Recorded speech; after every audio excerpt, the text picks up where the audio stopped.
Comecei a fazer parte do clube, assim, frequentar o clube em 1970, quando meu pai, né, família, adquiriu uma cota aqui do clube. Já frequentavam, assim, alguns eventos da comunidade né, que estava formando o clube, né, nessa altura. E aí meu pai comprou uma cota e a gente passou a frequentar o clube normalmente, a partir de 1970, como sócio. A sede era bem simples, era só um salão, aqui é mais ou menos onde a gente está localizado hoje, mas era um salão bem menor, tinha uma quadra esportiva e só. Né? Não havia piscinas, não havia nada, e com os anos, com o passar dos anos, a estrutura do clube foi mudando e melhorando, né? Mas eu comecei a participar em 1970, a gente sempre vinha aqui, sempre havia atividades culturais aqui no clube, né? Bailes e tal, sempre puxando para essa questão das tradições mesmo, né? E aí, em 1976, eu vim integrar o grupo juvenil, né, que foi formado pela Vera Felicidade Dias, que ela já participava do grupo adulto, no caso, que já existia, e em 1976 eu comecei a participar. Então, aí a minha frequência no clube aumentou bastante por causa do grupo folclórico, né, que a gente já vinha. Não havia muitas opções naquela altura, na década de 70, 80, em termos como tem hoje, né? Então a gente usufruía muito do clube. Depois foi feito o parque aquático, acho que em 1972, 73, mais ou menos. Então aí que sim que a assiduidade nos fins de semana e nas férias era muito grande aqui, né? E com a formação do grupo infanto-juvenil, né, o juvenil naquela altura, eu comecei a fazer parte do grupo folclórico aqui. Então, eu participo do grupo já há 46 anos aqui dentro. E estou à frente da direção artística do grupo, como ensaiador, né? Há 36, que eu comecei a coordenar o grupo em 1988, né? E o grupo é fundamental para o Centro Português, porque como ele foi formado, a origem do clube ela é cultural e depois então se transformou numa associação recreativa, né? Então uniu isso, a cultura e as atividades normais de um clube, vamos dizer assim. O grupo desempenha uma função extremamente importante, porque ele faz a divulgação das tradições, dos usos e costumes, das festas, enfim, é um grande divulgador da cultura portuguesa. E para o Centro Português, o grupo funciona como um verdadeiro cartão postal. É o seu representante lá fora, né? Na cultura e tudo mais. O Centro Português é muito conhecido pelas suas festas, pelas suas tradições, em toda a região aqui, né? No norte do estado, faz parte do calendário turístico do estado do Paraná, a festa portuguesa, né? E o grupo folclórico desempenha uma função assim primordial nesse momento, porque é ele que traz aquela pitada mesmo de Portugal dentro da festa e dentro da comunidade portuguesa, né? Com seus 54 anos que existe o grupo, né? Estamos completando este ano, o clube tem 58, então são duas entidades ali que elas têm tudo a ver uma com a outra, né? O grupo começou dentro do Centro Português com as pessoas do Centro Português e tudo mais, e se mantém hoje através dessa iniciativa que começou lá com todas as pessoas que vieram fazer parte. Então, digamos assim que o grande cartão de visitas do Centro Português hoje é o grupo folclórico, né? Todo o princípio, né, todo o começo é muito difícil, né? Até mesmo para formar o Centro Português, né, você teve que começar com uma ideia, né? Alguém começou com uma ideia, foi agregando outras pessoas interessadas no mesmo projeto e o clube surgiu, né? Ele aconteceu. O grupo folclórico é exatamente a mesma coisa, através da iniciativa de uma pessoa em especial, de um casal, o Sr. Manuel Dias da Silva e a Dona Maria Luísa, sua esposa, né? O Sr. Manuel, muito ligado a essas questões de tradições, de cultura, resolveu dar representar o clube num evento, formou o grupo e aí fez o convite a algumas pessoas que encamparam essa ideia, fizeram um grupo para se apresentar nesse momento, nesse evento, que deu muito certo, né?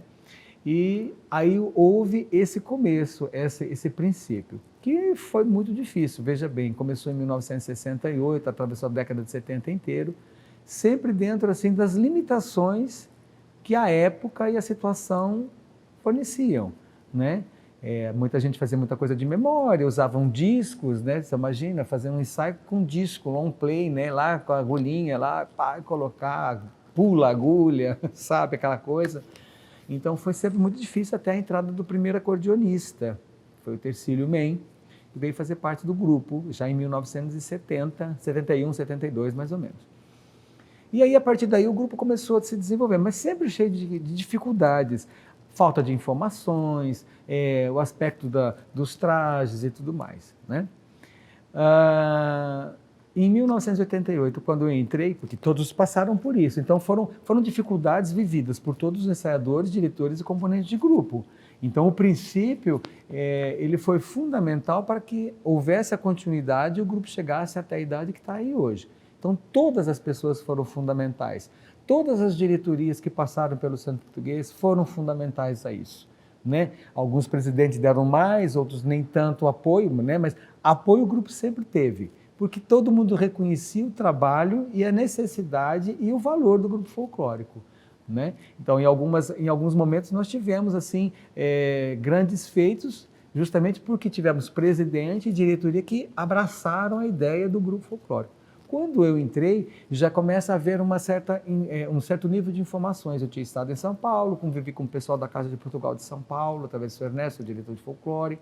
E aí a gente foi começando a ter mais informações e tudo mais. Eu viajei a Portugal, filmei festivais, e aí foi indo. Com o advento da internet, os contatos ficaram muito mais fáceis, né? Então, assim, deslanchou bastante o trabalho que a gente vem desenvolvendo dentro do grupo, sabe? Então, hoje, a gente só tem que separar o joio do trigo, daquilo que é realmente folclore, daquilo que parece ser, mas não é, né? Então, a gente vai fazendo essa filtragem, os trajes e tudo mais. Então, a gente procura fazer um trabalho hoje bem próximo, o mais fiel possível dos grupos originários de lá.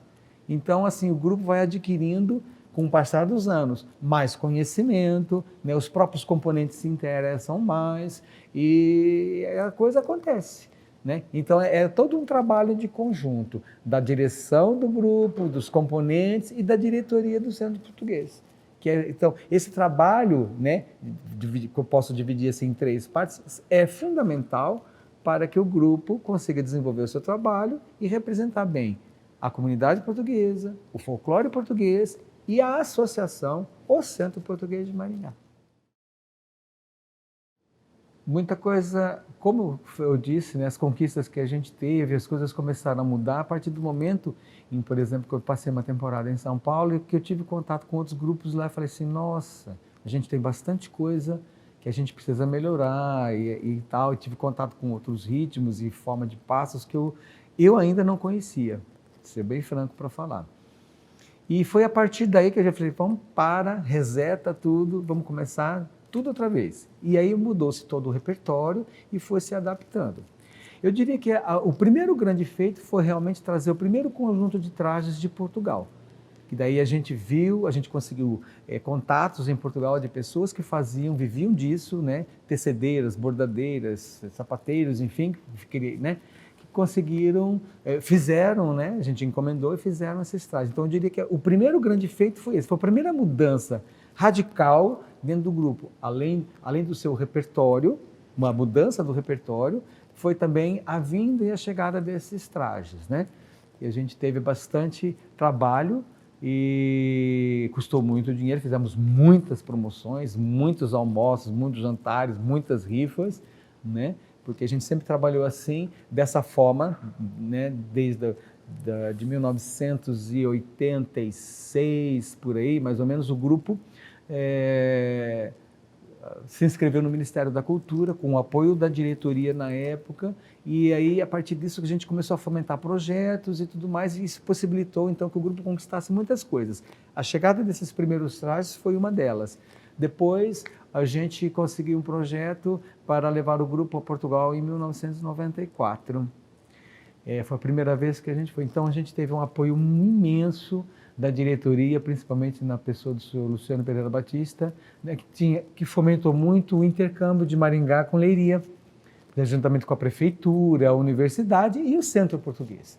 Então, esse primeiro contato, essa primeira germinação que houve com Leiria, possibilitou que o grupo fosse a primeira vez e tivesse em Leiria a sua base, de onde pôde fazer apresentações em vários lugares de Portugal.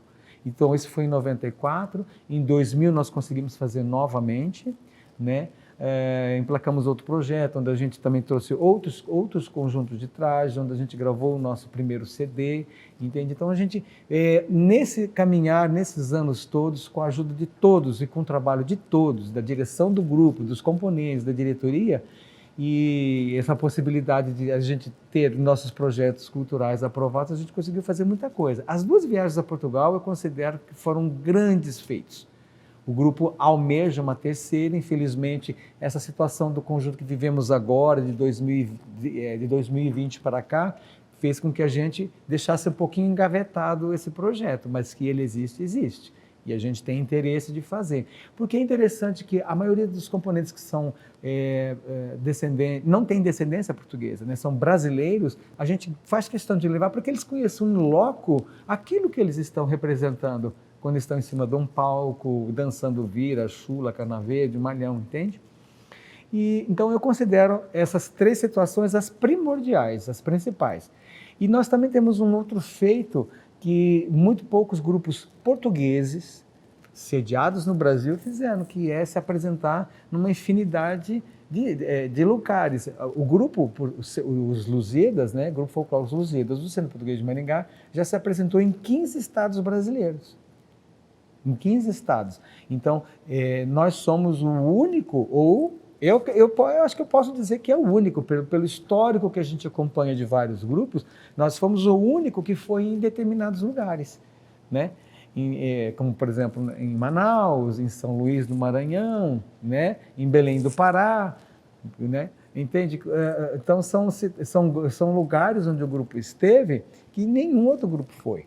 Entende? Então, nós temos também essa bagagem cultural e esse fato que nos diferencia dos demais. Entendeu? Então, isso tudo tem que ser levado em consideração, tem que ser valorizado dentro dessa história do contexto do Grupo Os Lusíadas e o Centro Português de Maringá, né? Somos uma coisa só, entende? Então, a gente precisa... A gente tem muito orgulho quando a gente sai e representa o Centro Português, entende? A gente é o cartão de visitas, entendeu? E o Centro Português, os seus associados, têm que ter orgulho do grupo folclórico que tem, porque são conquistas únicas, fatos únicos, né? E isso precisa caminhar junto, né? Uma vez no Rio de Janeiro, acho que foi em 1990, 91, houve um encontro dos folcloristas que participam de grupos folclóricos aqui no Brasil. Veio o presidente da Federação de Folclore Português, ministrar palestras para todo mundo ali. E aí a gente estava conversando ali, até depois no final até pediram para fazer essa observação, e a gente fez, que assim... que as comunidades portuguesas espalhadas no Brasil, que são várias, elas com o tempo vão encontrando dificuldades na sua manutenção e na sua existência. Porque a imigração hoje não é como era na década de 50, 60, 70 e até 80. Diminuiu muito, muito, muito. Hoje é o inverso, né? Hoje muitos brasileiros saem para ir buscar outras fontes, inclusive em Portugal. Então, a gente tem visto um declínio grande na participação e na continuidade dessas casas portuguesas, desses clubes portugueses, né? A gente fala casa porque em muitos lugares chamam Casa das Beiras, Casa do Porto, Casa de Portugal, enfim, né? E a gente chama aqui o nosso clube de Centro Português. E aí o que nós percebemos as associações portuguesas que elas tiverem e têm um grupo folclórico, elas vão ter condições de se perpetuarem por muito mais tempo do que aquelas que não têm. Porque o vínculo e a sua origem vai se perdendo com o tempo. Como eu disse, como a imigração diminui, né, vai se perdendo aquela origem, aquelas pessoas que fomentaram e iniciaram a fundação das casas, né, dos clubes portugueses, das associações portuguesas. A gente tem exemplos aqui dentro do Paraná mesmo. Londrina tem muitas dificuldades, Arapongas. O Clube Português de Umuarama, fiquei sabendo esses dias, infelizmente, acabou. Então, o grupo folclórico vai resgatando e vai movimentando essa parte cultural. Toda vez que nós fazemos um evento, esses componentes, que não são sócios, vêm no Centro Português. Quando o Centro Português faz eventos como a Festa Portuguesa, muitas pessoas que foram sócias, mas principalmente muitos ex-integrantes, vêm às festas. E aí a gente vai fomentando. Tem muitas pessoas que se tornaram sócias depois de participarem do grupo folclórico. Então a gente, né, tem nesse ponto de vista que as pessoas que fazem parte ou fizeram, elas vão dando continuidade. Então a gente vai conseguindo manter a expressão do clube, da associação, juntamente com o grupo. O grupo tem uma sede, tem um lugar que o acolhe e também fomenta, né, a participação, a vinda de novos sócios e as festas através desse intercâmbio, que é uma coisa praticamente só, entende? Então eu vejo que a continuidade do Centro Português ela vai ser perpetuada ainda por muito tempo, porque tem esse grupo folclórico. A gente tem um grupo infanto-juvenil que faz esse resgate com crianças, que vai acostumando as crianças, vai socializando, vai identificando elas com a música, com o canto, com a dança, e eles vão continuando depois no grupo e vão dando, né, continuidade a isso tudo, né? Então, eu vejo assim como uma atividade essencial para uma casa, assim, porque, veja, como eu disse, a formação, a origem do Centro Português, ela foi cultural, para manter cultura e tradição, e aí depois ela veio para o recreativo. É diferente de vários outros clubes que eles têm a função recreativa, mas não tem uma identidade. Nós somos diferenciados, assim, por exemplo, como a Associação Cultural de Maringá, a ACEMA, da comunidade japonesa. Entende? Então, ali todos os valores, todas as tradições são cultivadas ali, da mesma forma como cultivamos aqui. E em outros lugares, com outras etnias, como alemã, ucraniana, italiana, etc. Para o grupo folclórico, é a origem de tudo, né? Foi aqui que tudo começou. A primeira ideia, as primeiras pessoas se reuniram aqui, os primeiros ensaios foram aqui, e a trajetória do grupo folclórico Os Lusíadas se deve ao Centro Português. É uma coisa só. Não tem como desmembrar uma situação da outra, entendeu? Então a identidade do grupo folclórico é o Centro Português. Quando nós estamos pisando num palco, aquilo que eu disse anteriormente, estamos representando Portugal, estamos representando a comunidade portuguesa de Maringá e estamos representando principalmente o Centro Português de Maringá. É uma responsabilidade muito grande. A gente não pode fazer as coisas de qualquer jeito, sabe? Existe aí uma situação que ela tem que ser respeitada. E ela tem que ser valorizada. O que é o grupo folclórico para o Centro Português é o seu cartão de visitas, né? Sempre. E é uma coisa, não dá para desmembrar uma da coisa da outra. O que é o Centro Português para o Sérgio? Olha, foi tudo para mim, né? Porque a minha infância foi aqui dentro. A minha adolescência também aqui dentro. Começando a participar do grupo, vim acompanhando várias amizades que fiz aqui dentro, que trago até hoje comigo, foram daqui, são daqui, entende? Pode ser ter uma pessoa ou outra que não frequente mais o clube, como associado, mas sempre está por aqui, entende? Então, o Centro Português, para mim, assim, tem uma importância muito grande, porque, como eu acabei de falar, né, foi aqui que eu sempre vinha com a minha família, foi aqui que conheci, fiz amizades, a minha infância, a minha adolescência, foi tudo aqui dentro. Foi tudo aqui dentro. Então, não dá para desmembrar um lugar do Sérgio, né? Não dá para desmembrar o Centro Português do Sérgio, o Centro Português por causa disso, entende? Então, e é tudo uma coisa só. Então, quando a gente fala do grupo, fala do Centro Português, então, para mim, tem uma importância imensa, né? Porque foi aqui que eu conheci, fui começar a ter mais contato com as coisas de Portugal, embora meu pai e minha mãe sempre tiveram muito orgulho da origem deles, sempre falaram da infância sofrida deles, né? Porque se não fosse sofrida não teriam imigrado, mas tem muito orgulho, tem muita satisfação naquilo, assim como muitos outros que estavam aqui. Então foi o meu primeiro contato, aí depois veio o grupo folclórico e aí para mim é uma coisa só. Não consigo desmembrar um do outro. A importância da instituição Centro Português, também da instituição Grupo Folclórico é uma coisa só.